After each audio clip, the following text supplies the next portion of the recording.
E vamos lá agora para o nosso Fórum Mídias de hoje, dia 12 de novembro de 2024. Separei aqui hoje, Melo e todos que estão nos assistindo, isso aqui, que foi tema, inclusive, de um artigo feito pelo Plínio Teodoro, que estava há pouco aqui no Café, que a gente publicou no site da Fórum. Aí é um editorial do Merval Pereira, publicado no jornal O Globo, né? Mais uma vez, no âmbito daquela campanha feroz da mídia comercial brasileira pelo ajuste fiscal às custas dos mais vulneráveis, dos trabalhadores, né? Essa pressão pelo ajuste fiscal com cortes em áreas essenciais como educação, saúde, aposentadoria, desvinculação do BPC, do salário mínimo, etc., né? Neste artigo, o Merval Pereira, ele critica as declarações feitas pelo presidente Lula, veiculadas em entrevista agora no domingo, na Rede TV, em que ele critica essas pressões, o presidente Lula critica essas pressões do mercado financeiro, né? Afirma ali que não pretende cortar nada das áreas sociais, conforme defende o mercado. E o Merval Pereira, então, parte para cima do Lula por essa crítica feita ao mercado. Aí algo chama muita atenção nesse artigo do Merval Pereira, intitulado Desafio Inócuo, né? Ele chama a pressão do mercado financeiro sobre o presidente Lula por cortes de opinião pública, mesmo. Para o Merval Pereira, a opinião do mercado é a opinião pública, né? Vejam aí, a chamada desafio inócuo, abre aspas, Lula erra ao transformar o mercado em vilão quando deveria entender que ele é essencialmente um instrumento democrático ao difundir informações e exprimir uma tendência da opinião pública. Agora, o mercado financeiro que faz pressão por cortes sociais é um agente da democracia, Melo, um agente da democracia.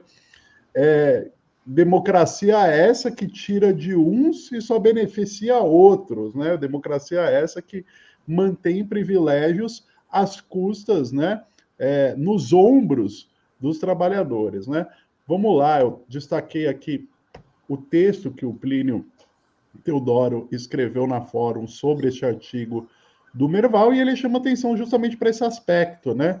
A tentativa do colunista do jornal O Globo de transformar o mercado em um agente humano, né? Que na verdade se trata de opinião pública, né? Quando a gente fala de opinião pública, a gente está falando aqui de um tipo de opinião, de pensamento que permeia a sociedade como um todo, né? Desde quando a opinião do mercado financeiro, que é feita por o mercado financeiro em si, né, essa entidade, o mercado financeiro, é composta por meia dúzia de bilionários que querem ditar regras, né? E para o Merval Pereira, essa meia dúzia de bilionários representa a opinião pública, né? E aí, enfim, o Plínio Teodoro destaca aqui no trecho do texto um pedaço do artigo do Merval em que ele classifica o mercado como opinião pública, né? Vou até ler aqui o trecho exato do artigo do Merval. Ele diz o seguinte: abre aspas, o presidente pode até ter razão ao criticar a ganância de alguns investidores, mas erra ao transformar o mercado em vilão quando deve entender que ele é essencialmente um instrumento democrático ao difundir informações e exprimir uma tendência da opinião pública. O economista austríaco liberal Friedrich Hayek defendia o mercado como transmissor de informações e estimulador da criatividade, levando à análise dos riscos econômicos sociais do aumento do papel do Estado. Lembrando que esse mercado financeiro, que segundo o Merval representa a opinião pública, é o mercado financeiro que errou todas as previsões dos indicadores econômicos, de crescimento do PIB, etc., desde que o presidente Lula assumiu o governo em 2023, no início de 2023. Né? Todas as previsões estavam errando, surpreendeu positivamente. Né? Mas eu queria destacar aqui essas colocações que o Plínio faz no artigo, que são muito contundentes. Vejam só, para Merval, Lula erra ao transformar o mercado em vilão e dispara sua definição de mercado, buscando ensinar o presidente. Segundo o colunista do Globo, o mercado é essencialmente um instrumento democrático ao difundir informações e exprimir uma tendência da opinião pública. Merval se esquece, no entanto, de dizer que o Boletim Focus, pesquisa feita pelo Banco Central para projetar dados sobre economia, como a inflação e o PIB, se concentra na opinião de parcos 171 analistas ligados aos bancos e empresas do sistema financeiro. 171, hein? 171 é um númerozinho, hein? Sugestivo, né? Sugestivo. Pois é. E aí prossegue. Essa é a principal voz da opinião pública, segundo o Merval, que tenta ditar os cortes em ações e projetos que impactam diretamente a vida da maioria dos mais de 216 milhões de brasileiros, né? Então vejam como esse contorcionismo todo feito pela imprensa para defender o corte de gastos a qualquer tudo, inclusive nas áreas essenciais, a ponto de chamar essa pressão do mercado de opinião pública, né? A opinião de milhões e milhões de brasileiros que recebem o BPC, que contam com o auxílio do governo para acessar equipamento público de saúde, né, que contam com benefícios sociais, a opinião dessas milhares de pessoas, pelo visto, para o jornal O Globo, não é opinião pública, Melo. A opinião pública para o jornal O Globo é a opinião de analistas do mercado financeiro, que não compõe sequer 1% da nossa sociedade. Para hoje era isso, Melo. Vamos lá, hoje com notícias desaparecidas. Essa notícia desaparecida é um mistério, que ela desapareceu, foi assim, ela foi notícia e em seguida ela desapareceu misteriosamente. Vamos lá, o próximo slide. Todo mundo se lembra da história do Hans Christian Andersen, A Roupa Nova do Imperador, que os vigaristas chegaram lá para o rei, falaram que eram alfaiates, iam construir uma roupa, e a roupa, na verdade, não era nada, fizeram uma mise-en-scène lá, e o rei saiu nu, mas ninguém queria contrariar o rei, todo mundo elogiava a roupa, até que uma criancinha falou: o rei está nu. Aqui aconteceu em 17 de março de 2020, nós estávamos no início da pandemia, e não foi uma criancinha, não, foi um haitiano que fez essa denúncia. Eu botei o link aí, está aí contigo, Ivan? O link do vídeo, do Twitter. Deixa eu ver aqui se subiu. Não está aí, não. Eu botei lá do Fórum Café, lá na... Tá, deixa eu abrir aqui, deixa eu ver como a gente pode passar isso aqui. Porque ele... Só um momento aqui. Ah, tá aqui, já achei o vídeo. Pode soltar? Pode. Você está falando brasileiro. Deixa eu voltar. Você está entendendo bem, você está entendendo, estou falando brasileiro.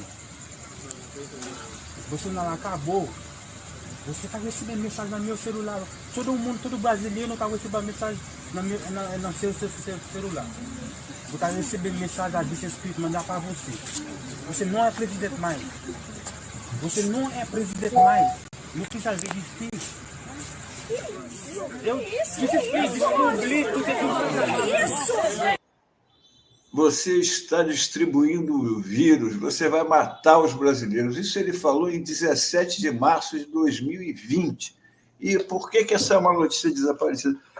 Curiosamente, a nossa mídia tão investigativa, até hoje ninguém sabe o nome desse haitiano, o que foi feito com ele.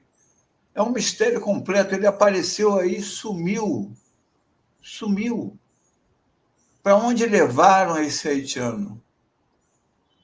Eu já pesquisei, uns meses depois, uma coluna da Folha, a resposta que teve em maio, 2 meses depois a embaixada do Haiti não sabia quem era. Ninguém sabe o que foi feito desse haitiano.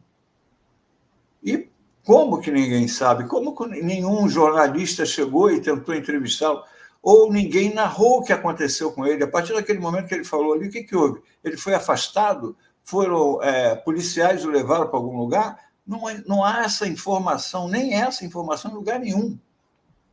Parece que ele falou e, assim como ele teria baixado ali, falou e subiu. Não tem, é uma notícia não só desaparecida, como misteriosíssima. Quem é? Eu ontem mesmo escrevi lá para a Embaixada do Haiti, estou esperando resposta, para ver se eles têm alguma informação do cidadão deles. O que foi feito dele, quem era aquela pessoa, se ele está vivo, se ele voltou para o Haiti, a gente não sabe. A única coisa que a gente sabe é que ele é um negócio muito estranho, porque como é que nenhum repórter ali chegou junto para saber, ou ninguém narrou o fato? A única coisa que tem é essa repetição desse vídeo que circulou no Twitter. Ninguém comenta sobre o haitiano. É muito louco. Agora vamos para outra notícia, essa já é contemporânea e não é desaparecida. Isso aí é essa figura tenebrosa que apareceu ontem escrevendo escrevendo não, porque alguém escreveu por ele, né? Um texto de opinião na Folha de São Paulo. E hoje o jornalista Ricardo Couto deu uma resposta na própria Folha de São Paulo. Publicação de artigo de Bolsonaro, um notório golpista na Folha, é golpe no estômago. Era necessário um editorial vigoroso que desmascarasse ponto por ponto as falácias do impostor. Vamos lá para a próxima. Ao longo da minha carreira como jornalista, um ensinamento simples, mas profundo de Frederico Branco, um veterano do Estadão, sempre me guiou. Tem coisa que pode e tem coisa que não pode. Esta máxima parece mais relevante do que nunca ao observarmos a recente publicação de um artigo intitulado Aceitem a Democracia, por um notório golpista, sem que houvesse no mesmo jornal uma contestação firme e imediata aos absurdos, mentiras e insultos lançados contra a imprensa e as instituições. O próximo. Muitos me procuraram, sabendo da minha antiga relação com a Folha, perguntando o que aconteceu com o jornal. E, honestamente, não sei o que responder. Bom, eu sei, não é mais jornal, é uma agência de lobby do mercado, não é jornal mais. O que está em jogo é a credibilidade de um veículo com mais de 100 anos de história. Esse é o momento em que a instituição deve uma resposta clara e firme a seus leitores. Resposta que não foi dada, não tem nada da Folha falando nada sobre isso.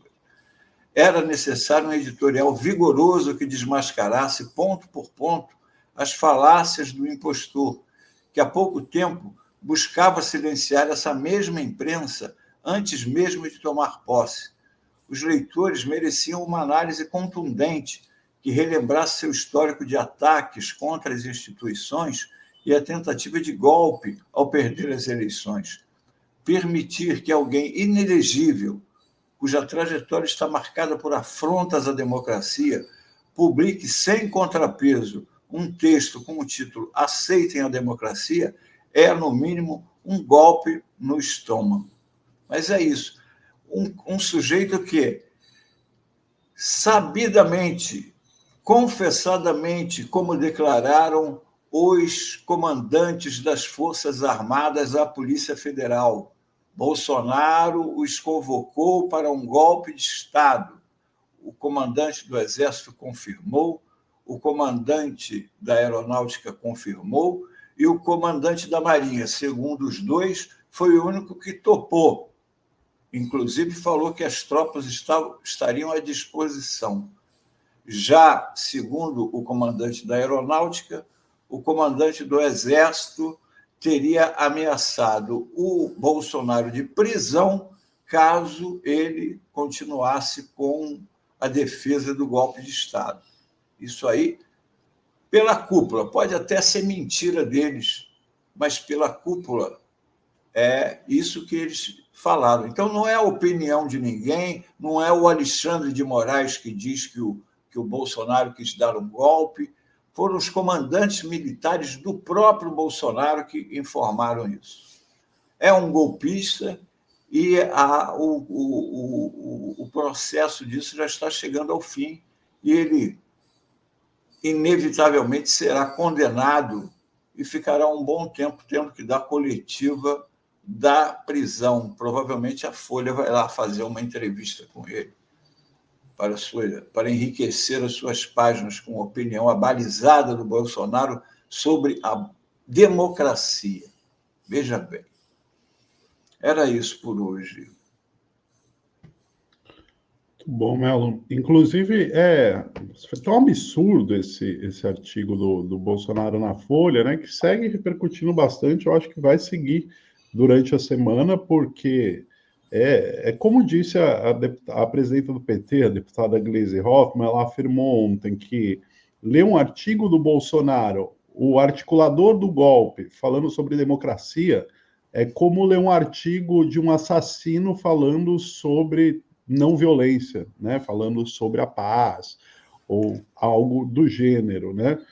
E aí hoje a gente vê esse artigo do Couto dentro da Folha, criticando a própria Folha de São Paulo, mas ao mesmo tempo a gente vê um artigo do Joel Pinheiro, na mesma Folha de São Paulo, meio que saindo em defesa do artigo do Bolsonaro. E aí a Folha de São Paulo, o que ela faz? Ela lava as mãos e fala, não, olha só como o meu jornal é plural, né? Tem o Bolsonaro e tem o Couto, tem o Joel Pinheiro e tem o fulano de tal, né? Vendendo essa ideia de que tem espaço para todo mundo. Mas assim, tem espaço para todo mundo, inclusive para golpista? É isso?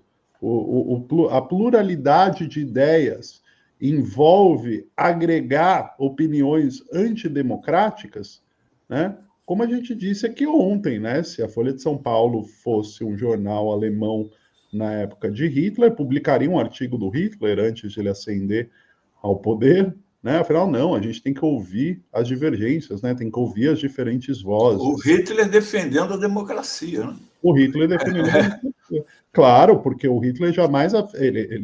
Para ele, na concepção dele, aquele regime era a verdadeira democracia. Né? Então, é lamentável ver um veículo de imprensa se sujeitar a isso, mas não surpreende, né, Melo? Por outro lado, não surpreende, porque a Folha de São Paulo já agiu, já caminhou por caminhos daí para piores, né?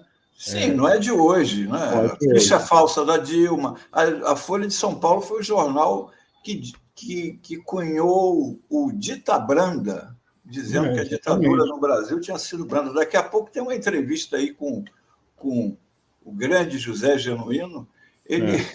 Ele deve ter sentido na pele a Dita Branda, né? Deveria conversar lá com o pessoal da Folha, como eles são brandos.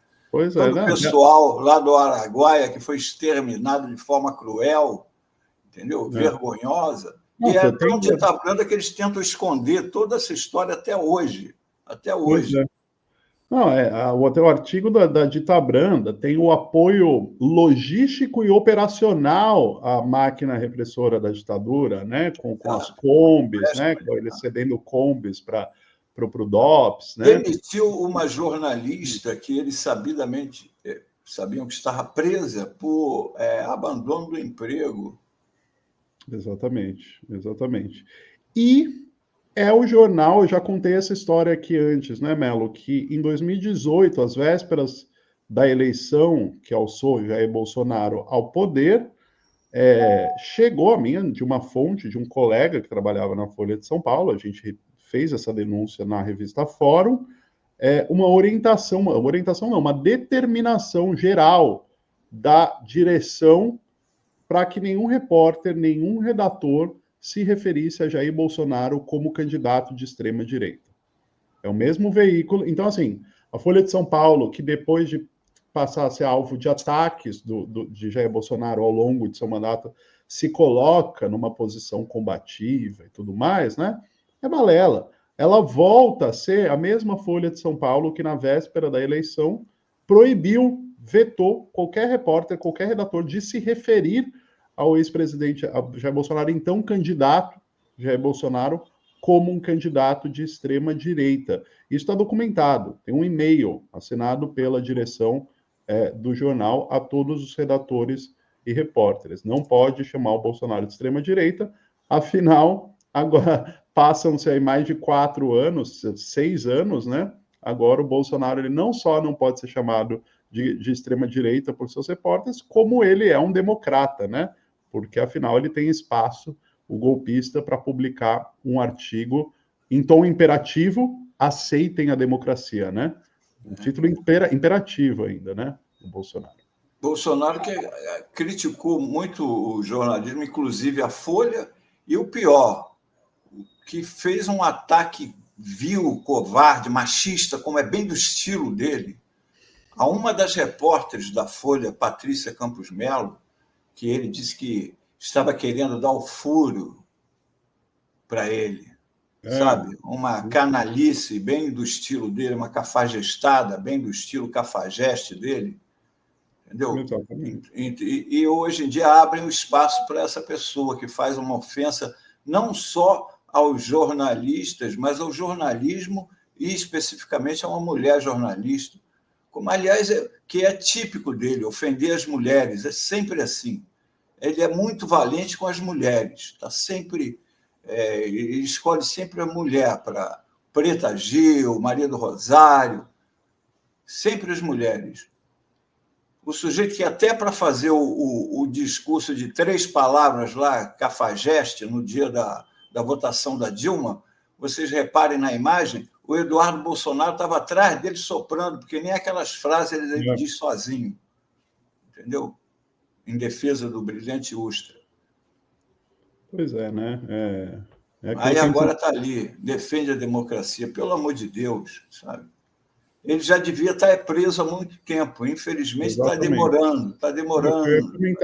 Mas é isso, né, Melo? De alguma maneira, eu acho que isso também demonstra um certo sentimento ali, né? A ponto dele recorrer à Folha de São Paulo para publicar um artigo, veículo que ele sempre tanto demonizou para os seus seguidores e tudo mais, né?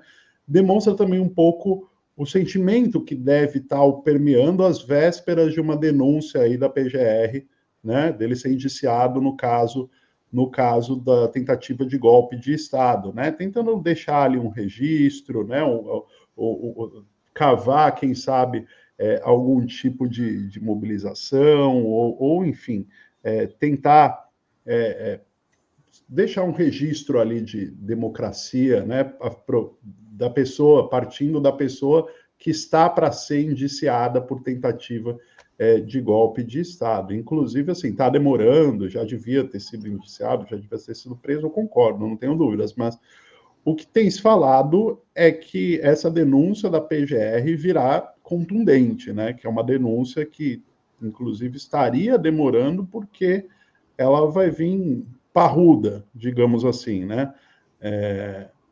Tem elementos novos que foram apurados aí na etapa final das investigações, né? Que envolvem os militares, inclusive, né? Então, vamos aguardar, deve sair ainda esse ano, é o que todos esperam, né? Mas, enquanto isso, o Bolsonaro fica pousando de democrata, né? O problema também, né, Ivan, a lerdeza da nossa justiça. Ontem mesmo eu publiquei na Fórum um artigo sobre o Collor, aí que eu até falei isso. No Brasil, a gente tem a justiça do elevador de social e a justiça do elevador de serviço.